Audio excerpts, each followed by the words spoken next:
سلام علیکم. حالتون چطوره خانم؟ سلام. چند سالش بود؟ 22 سال. کی شهید شد؟ خدا انشالله که به خاطر این رنجی که کشیدید به شما اجر بده.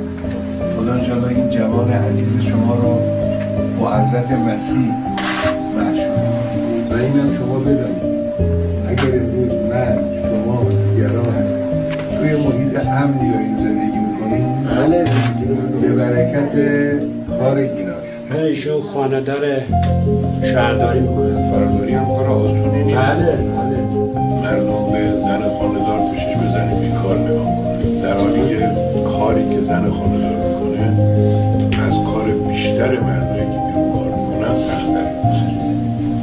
مدیریت فقط پخت‌وپز نیست، این که بخواد خونه رو مدیریت کنه، چون رئیس داخل خونه خوشحال شدیم از دیدن شما خانم.